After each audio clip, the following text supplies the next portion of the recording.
La la la la la. La la la la la. La la la la la. La la la la. What's up, everybody? We are back. You have tuned in. You got the lucky straw. You out of all people. No, you've tuned into a society session. A space that I create to devote to and dedicate my time and my energy, my effort to a cause that I'm passionate about. So they started off as parties / concerts that I've hosted all around the globe, from New York to LA, to support the underground and rep the underground and honor artistic integrity. Since this quarantine shit has been going on, we have started to do the interview series where I talk to my friends and my homies about creativity and their life and the struggle. So this is really designed to inspire you guys, and hopefully you guys come out of this motivated, inspired. Hopefully you guys come out of this moved. So today I will be talking to my 3 homies. Let's start this convo off with my homegirl Eryn. You feel me? Aryan is an incredible singer, songwriter, vocalist. You feel me? And she just has pipes. So if you into singing, sis. Hi, Bibi. Hi, boo. How you doing? I'm good. How are you?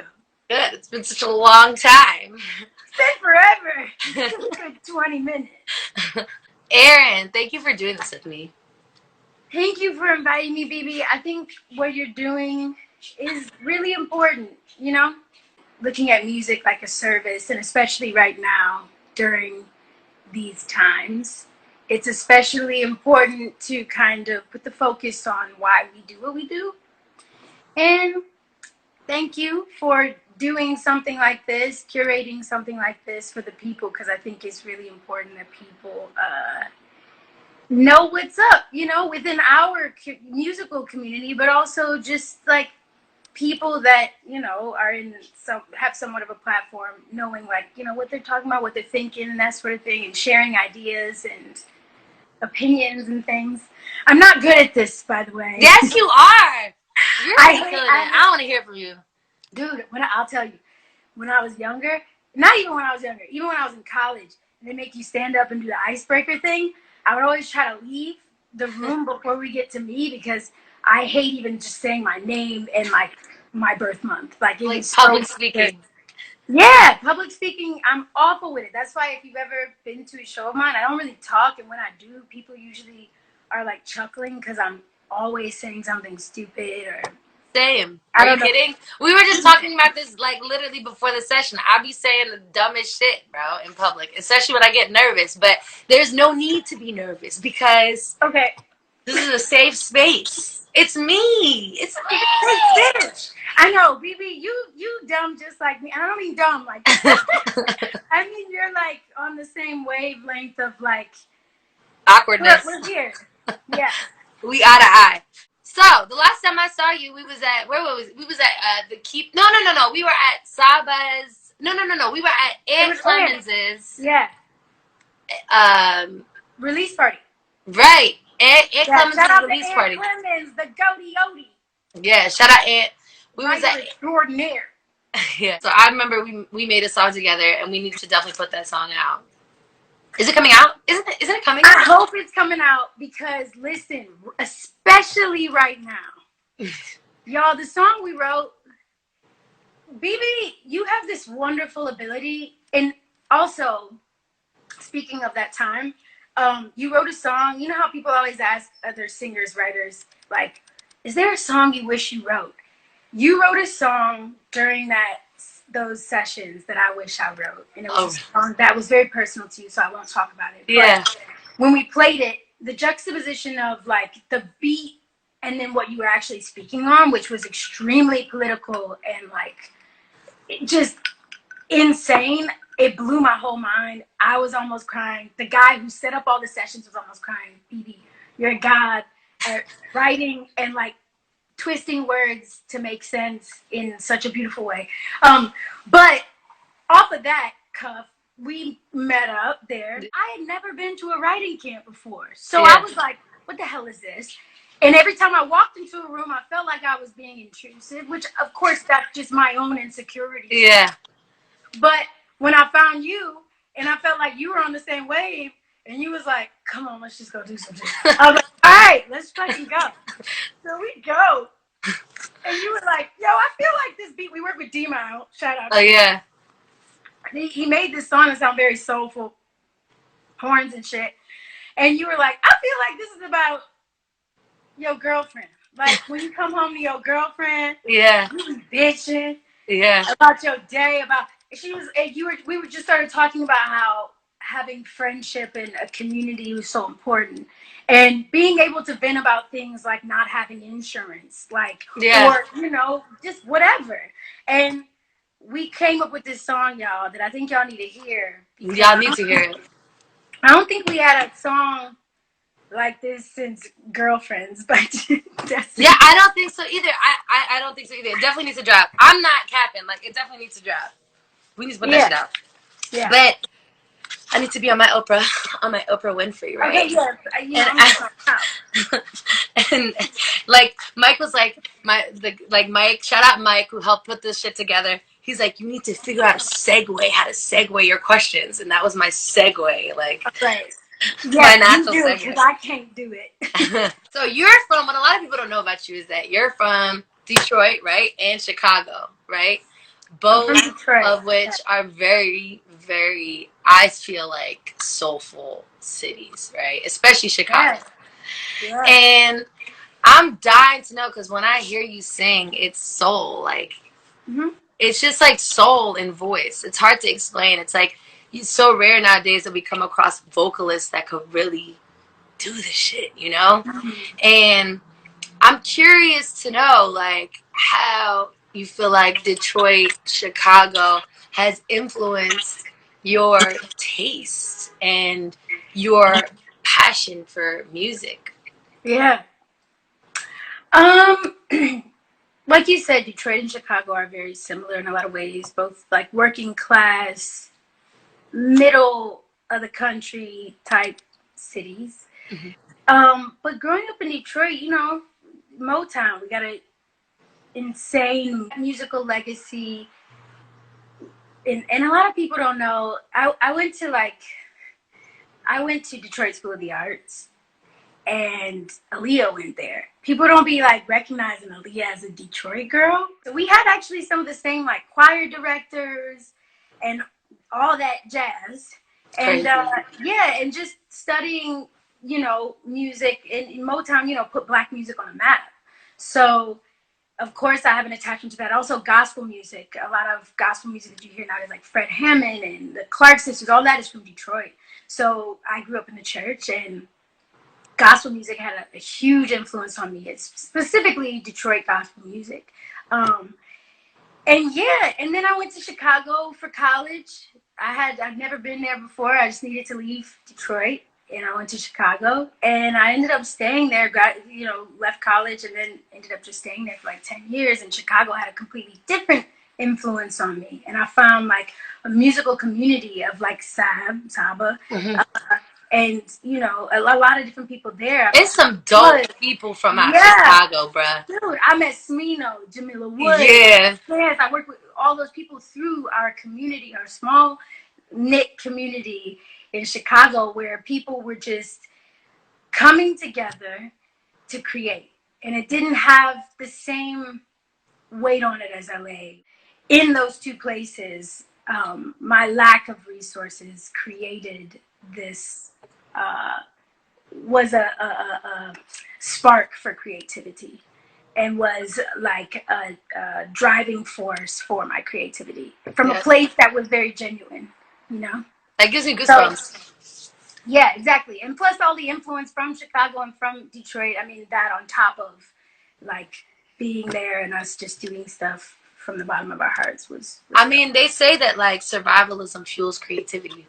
That's like a saying. You feel me? Like that's where I'm grabbing it from. But I definitely relate to that. Somebody asked, actually, I think the question was sparked by a fan, but I don't remember the name of this person, which sucks.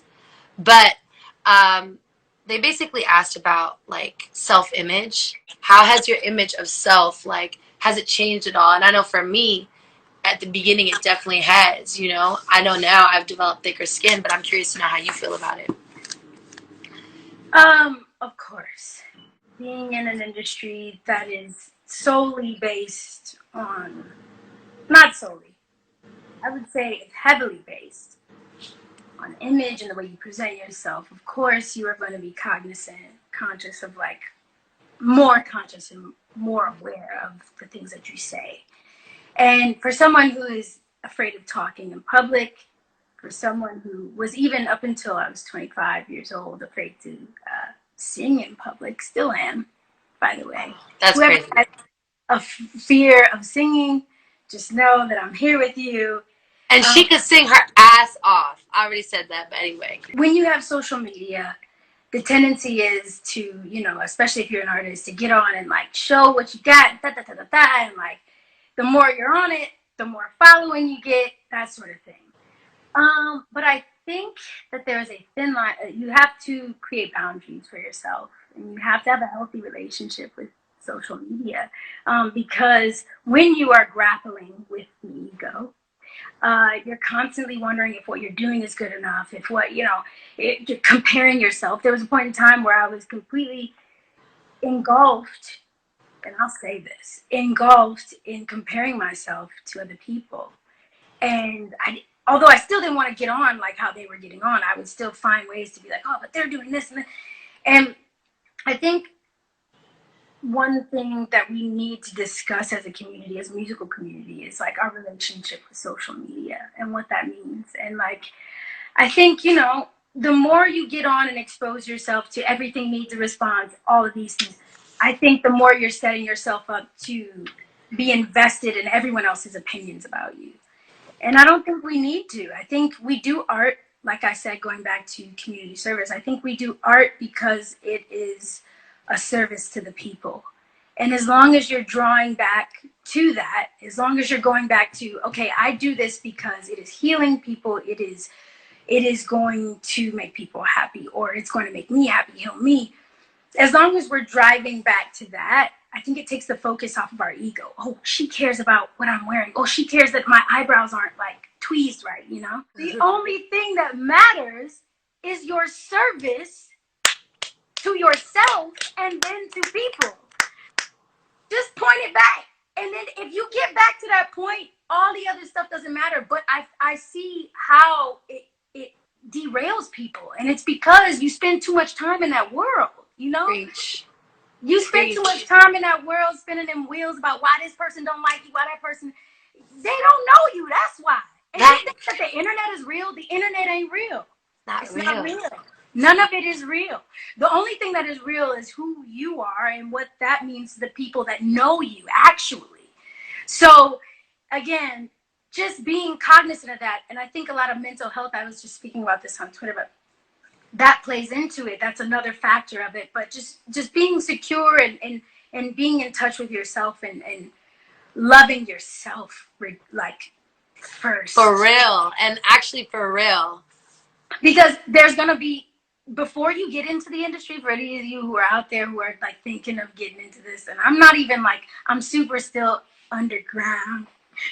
But for those people that are thinking about getting into it, the thing that will wear you out is, you know, knowing that your ideas and your opinions will be talked about and be dissected, and that most of those people, half of those people, whatever, will disagree with you.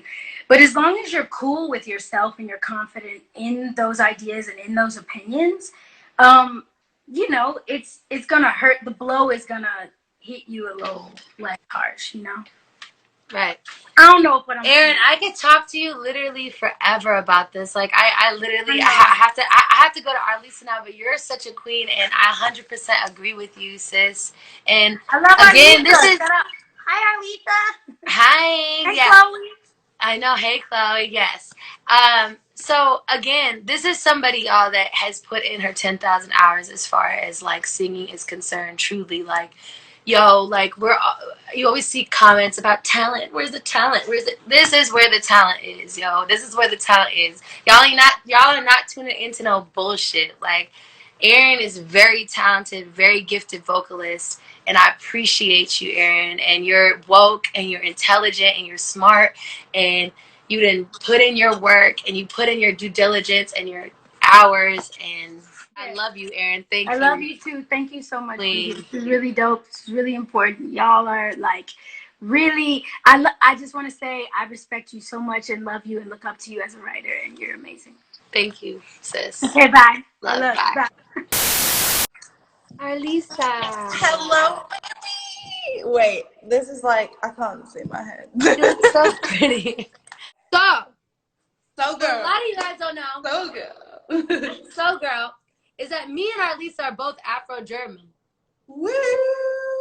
Sie kommt aus Frankfurt. Yeah. Und ich bin Berlinerin. I'm from Berlin. Heard it here first. Me and Arlissa are also signed to Def Jam. So we are indeed. We're label buddies. Actually, the last time I saw you at a party or out somewhere. Yeah. Oh my God. When we went to Tennis of the Trees or something. Yeah. Right? Yeah. Yes, and I saw you with PJ, who's like another amazing artist as well. Yeah. Yeah. I think the last event was the Cavassier event in DC. Yes. Right? Yes. And me and you just totally connected backstage and talked for breaks backstage about life and shit.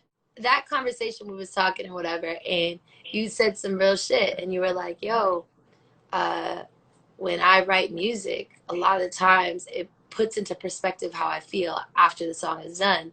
And I really related to that because that's how I felt. And I kind of felt like I was the only one that felt that way. So yeah, can you elaborate on that, sis? And tell us about that? I mean, for me, writing music is the most therapeutic thing I've ever done in my life. Like, I've always said, I am so bad at dealing with my own emotions. And when I write, it's the only time, it's like, I don't know about you, but like when I'm writing, it's like someone can hit a chord and it's like this stuff just like flows out. And I don't even know at the time, like what I'm even talking about. It just needs to come out. It's like I'm a vessel, like to my own subconscious. And it's always when I look back at the song and I'm like, damn, like all those thoughts and feelings, that's what I'm afraid of. And I just had that now, like, not to be like, this isn't, so I just put out a single and I'm not doing some weird plug. This is like genuine. No, plug your shit. What? Get out of here. Plug your shit. But no, I put out a single called Healing and I wrote it a year ago. And I remember at the time, like all these words were just coming out and they were pretty like intense. And I remember the producer I was working with was like, wow, like, is this how you really feel? And I literally was like, no, it's just a song. Like, I'm just making this shit up as I go along, blah, blah. But it was like I was afraid of that. It was like I was afraid of that part of myself. And when I would sing the song or look back at the lyrics, it was exactly what I was going through. Like, with like, you know, I was, you know, you don't want to get into like too much detail about what it's about. But yeah, it was just exactly what I'd been going through and I'm still going through it now. And it's just so crazy that I've released a song and I'm only just dealing with those emotions now, you know, I'm only just tackling that stuff now, even though I'm just afraid. It's like the only way that it comes out is through my music, how I really feel. It's crazy. I 100% relate to that. I definitely relate to that. I have a very difficult time being vulnerable myself. I think that like, I don't know, it's part of my culture personally to like kind of be tough. Like that's my experience with my culture. So it's difficult definitely for me to like admit when I'm hurt or when I'm sad. And I think that for people of color in general, for a long time, music has been the way to express like it almost is like it's in our blood, the way to express our feelings, our strife, our pain, whatever, you know, we were talking earlier, and again, I relate to you on this so heavily, and it's like this feeling of kind of being put in a box. Oh yeah, like I still go through this daily. I was signed when I was 18, and I remember getting dropped shortly after, and my A&R at the time literally said, like, he was like, we don't know what to do with you because you're black and you make white music. And I was like, what the fuck? Like, what does that even mean? Like, you can't, just because you're a brown-skinned girl does not mean that you are only urban. Like, that's what I feel like. And Tyler, the Creator, said it so well. Like, he's like, when he won that Grammy, he's like, you just put me in an urban box. Like, that's not what, it's not another word to the N-word. That's like literally what he said. Mm-hmm. And I feel that regularly. When I was writing my album, I can't tell you how many times people were like, well, we don't know how to market this. We don't know how to market this because we can't take it to the hip hop places and we can't take it to the, and I'm like, well, why don't you just release it and let the audience come? Like, why don't you just let people listen to what they want to listen to instead of like forcing a genre on people because of the color of their skin? And I feel like that is such a prominent problem in the industry still to this day. It happens every single day. Like, it's something, it's the reason why my album hasn't come out yet, because I've been fighting and trying to make people understand that I am my own artist. I'm creating my own type of music. It's not white. It's not like, it's whatever I want it to be because I made it, And it's just crazy that people constantly try and just box that up. You're right. It's. I really relate to you in that sense because I feel like you and I are also both very emotional people. And yeah. I think that like a lot of, and like, who have probably gone through our own hardships and our own fair share of shit. And it's like, people don't understand this shit is a lifestyle for people. Like, bitches is making music since your kids to deal with serious problems. Like, you know what I mean? Like, you can't just, you can't just box people in that way. So I definitely agree with you. I'm also curious to know as well, similar question to what I asked Eryn, and you, by the way, didn't you? And yes, Eryn, right? So I love Eryn. She's, oh my God, I think years ago I watched her do a song with Third Story on YouTube and I was so obsessed with it. And another artist, so I ended up doing a cover with this other artist called Luke, and I remember he was like, oh, do you know Third Story? And I was like, I'm obsessed with this song called Still in Love. And he was like, let's do it. So I actually just did that cover and I put it on my Instagram like a week ago or something. So when you said that Eryn was doing the show with you, I was like, oh my God, that is so weird because she's so talented. You guys both are. Everyone is talented. I get a lot of like messages and questions from girls kind of like about self-image and whether or not, they see people on social media and they see people with like thousands of followers and they think that kind of, I don't know how much of behind the scenes they truly understand. Yeah. And I am curious of whether or not your kind of like self-image has changed and or whether or not you battle kind of with the way that you look at yourself upon entering like, the entertainment business or just growing up in general. Oh yeah, like I think everyone kind of struggles with self-image a bit. Like, we are constantly comparing ourselves to everything that we see. I think growing up when we were growing up, we did not see enough people of color, like in our vicinity. There was not enough people in the magazine. There was not enough people on screen. And that can really mess with you. You grew up in Berlin, no? Oh, I mean, I grew up in London. London. Okay, in Europe. Okay, yeah. Yeah, so... But I just didn't see anyone who looked like me anywhere. Yeah. I used to straighten my hair, because I was afraid of my curls, like all this stuff, because I just didn't see it. Mm-hmm. And I think now growing up, it's like the most important thing is representation, because there's just not enough people. Like, we are so beautiful, like women of color, like, we are fucking strong. Mm-hmm. We are passionate. We are beautiful. We are wonderful, wonderful beings, and we are not represented enough. And like, I just think that it's so important that we get our music out and we like support each other. It's just, it's like, that's the main thing that I think we really need to focus on is the support, because that's what brings up our confidence. That's what makes our self-image feel beautiful and validated and seen. Like, I feel like there are so many people I know who just don't feel seen or heard. And I think it's up to like you and I and a lot of other people to make sure that by our voices being heard, their voices are being heard, you know? Yeah, I think that that's like also the point of this whole thing as well. Like, bro, Yeah. I also have, a lot of friends and just a lot of people, and I've seen a lot of people like in different circumstances, different financial circumstances and all that. And like, it is definitely important that we like are unified, like within our communities, and we create that, because it's like, dog, is the powers in numbers. No one's going to hand shit to you. It's like this whole idea of divide and conquer, and it works a lot on people. So it's like, I'm kind of trying to fight against that, and you are too, as we see. But like, yeah, girl. I love you, Arlissa. Thank you so much for tuning in. Thank you so much for having me. This has been amazing. Like, what you're doing is so important. It's so important. It's so special. You're bringing us all together, and I'm excited. Like, your music is insane. You're one of the most talented people I've ever met. So thank you for even thinking about me, because like, genuinely, I was like, oh my God, you thought about me. Like, of course I thought about you.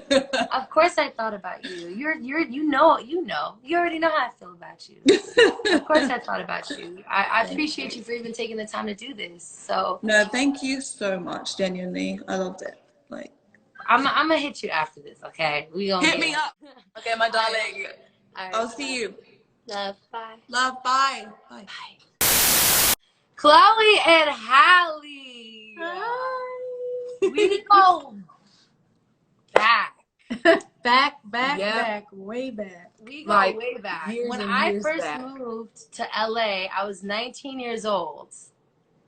And we were in the studio together. I remember. And we like both moved to LA around the same time. From Atlanta.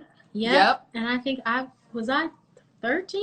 We were babies. Yeah, you were like 13. We were babies. And Chloe was 15. And I remember we were like, wow, she is so cool. Yeah. And I thought you guys were cool. I was like, wow. I remember I was like, oh, she's another Cancer. She gets me. Yeah.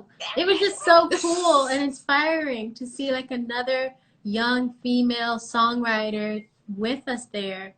And yeah, we've always been so inspired by you. So thanks for letting us join today. I'm inspired back by you guys. Do you guys remember the song,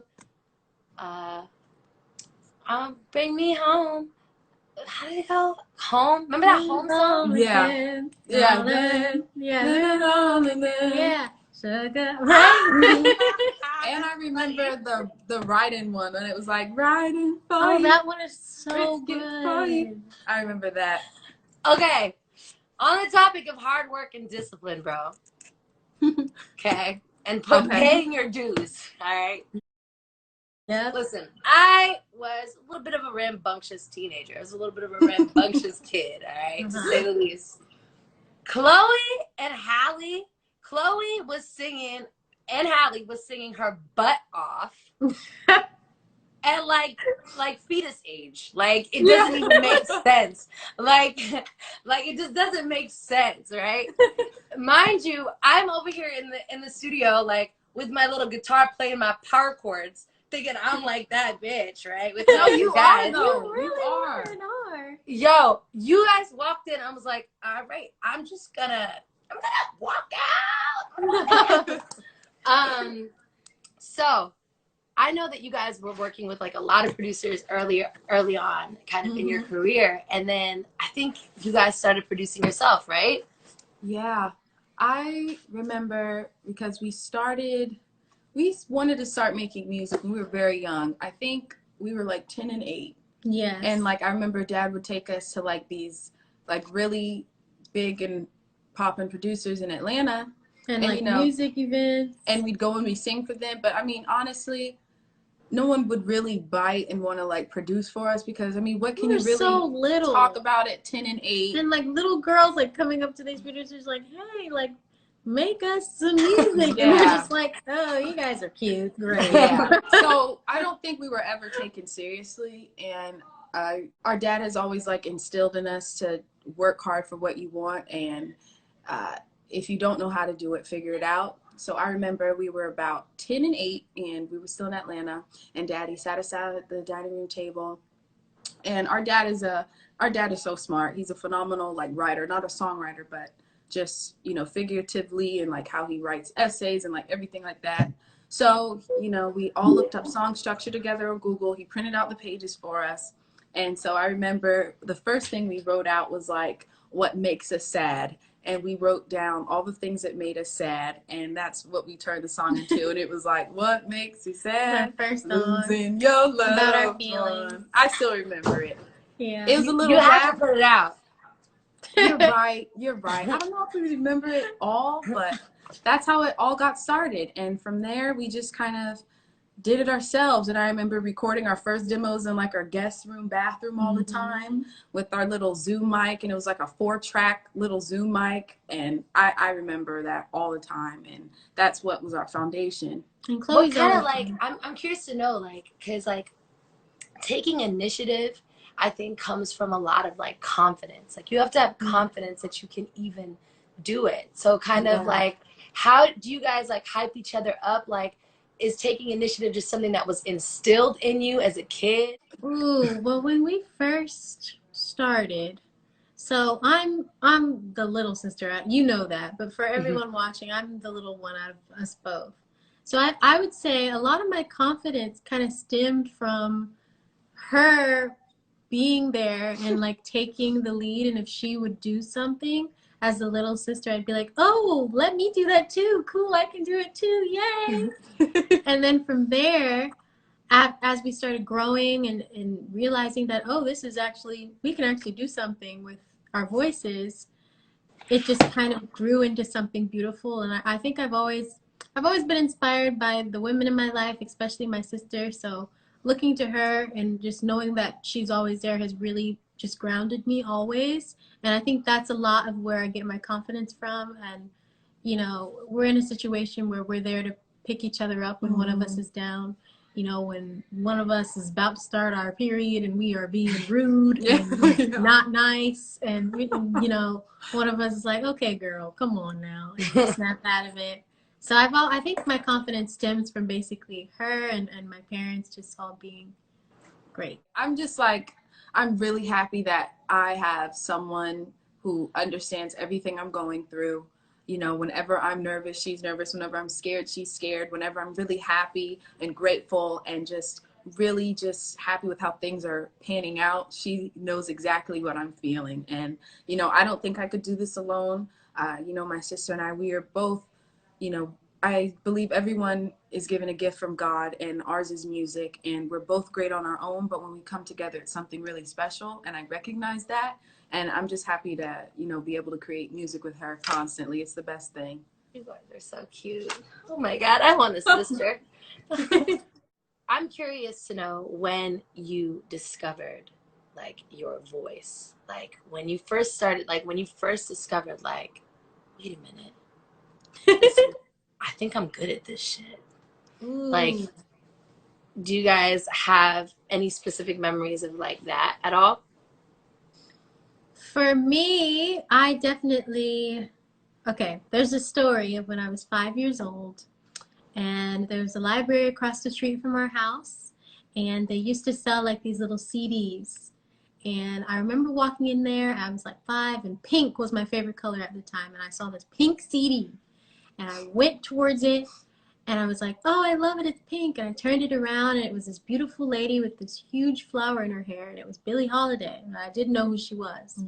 So I took it home, and I listened to it, and this amazing voice came on, and I was just like wow, blown away by her voice. And ever since then, I listened to it over and over, and then I started singing that song and singing all the songs. And I think that was when I realized my true love for music, and me realizing that, oh, I can actually do this. You know, that was the moment for me. Yeah, I feel like when I was 2, my mommy told me I was like naked in my diaper, and I was singing Mary Had a Little Lamb, and I had like vibrato and when I was singing, and mom was like, hold on, And then my auntie Mel, she told me I was in the back of her car in my car seat and Fallen by Alicia Keys was on. I think I was like 3 and I was like singing my heart out. And she goes to mom and dad when I get back home because she'd always braid my hair before I had locks. And she goes and she's like, Chloe can sing. Chloe can sing. And they're like, yeah, we know that. We know that. And, you know, I think because we always did everything together and we just loved being together, especially when we were younger, you know, we were like, okay, let's do this music thing. And what talent show was it? It was at Spelman. Yeah. Our Spelman summer camp. And they had a talent show. And we sang, what did we sing? Summertime? And yeah. And we had these matching green spaghetti strap tops on with this patternized skirt, rainbow skirt, and these big flowers in our hair. And I remember seeing and hearing all our friends in the audience, and we just sang our little hearts out. Mom taught us little choreographed moves, and Hallie's cute little face, she's like kicking her leg in the air and stuff. And I remember winning, and I was like, well, we must be kind of good if we won, you know, like I think we were the youngest in the talent show and we won, so we just kind of kept it going from there. We were like, okay. Some prodigy shit. I know you guys, y'all stuck with the locks. Y'all did not let anyone stray you off of that path. So I'm curious to know, like, about, you know, kind of your views on that and how you guys feel about that. Wow. Yeah, I mean, that's a hard question because I feel like your self-image definitely does change when you enter a new realm of more people listening to you, more people seeing you, when everybody has something to say about you. That definitely does affect you as a young woman who's growing into who she is. People's comments, even though you are like, oh, I'm not thinking about that, it does, like, ooh, okay. But I think at the end of the day, we've had to realize that it doesn't matter other people's opinions, and that what makes us happy is music. And if one person can become happy from everything or anything that we're doing, then we're doing our job by spreading love and spreading God's gift that's been given to us. So I think that that's basically how my perspective on it. Yeah, I remember, you know, locks really have been all we known. I think I got mine at like 4 and you got yours at like 3 or something. So this is really all we've known, and we just thought it was normal and stuff. And I remember, because we're also actresses and we started acting when we were very young. And, you know, I remember we'd go on auditions and sometimes we wouldn't get the parts because of our locks. And I remember, was I 7 and you were 5 or something, when we like got these lace front wigs? Yeah. Honestly, they were not very good. He said they were real, like, human hair or something. But it was so like, synthetic and fake. It was like Party City wigs that this lady like gave us, and we didn't know. I just remember how like the glue was stuck to my ear like this, and I remember going to our school orientation because school was about to start, and everyone's looking at me like, "Oh my gosh, where's your locks?" And I said, "I combed them out." And then when I came back a week later, about the wig, I said I like twisted them back in. But yeah, I kind of felt cute in my wig, but now that I look at pictures, I'm like, "Ooh, child, no." It was bad. It was like bad. I'm just glad we did not go that route because we were looking tore up. And honestly, we just kind of learned to really love who we are, how we are naturally. And, you know, some days we like to do a full face beat. Some days we like to be just natural and show our true beauty. You never know. And I just feel like you have to believe in yourself and love yourself first before anyone else will. You know, especially now as we're growing as young women, there's a lot of times when you're relying your self-worth and validation on outside people. And I'm trying to reteach myself that I don't need other people's opinions on me to tell me how special I am, you know? So we're learning that every day, and it's fun because we're finding ourselves through the music. Hey, Alex! We're finding ourselves through the music constantly and finding our confidence that way. That's so real. I really appreciate you guys doing this with me. We love Chloe and Halle. You guys are little sis for a life. We love you. Yeah. We've known each other for a minute. I know. And I remember that we saw you on the title stage. Remember? With Usher. With Usher. We were like, oh my gosh. We were like all screaming. We had her on the TV because Dad put it on the TV. Were we in person? that year? No. We streamed it and then we went the next year. Okay. But we were all crowding around the TV because Dad hooked it up, and we were like, "That's Bibi, that's Bibi. We're so happy for her." You guys are so cute. I can't. You guys are perfect. Literally, you're perfect. No. I'm gonna FaceTime you guys after this. I appreciate you guys for doing this. Love you. Thank you so much. Hearts, you're everything. Bye. Love you. Bye. Love you, Bibi. Bye. Bye.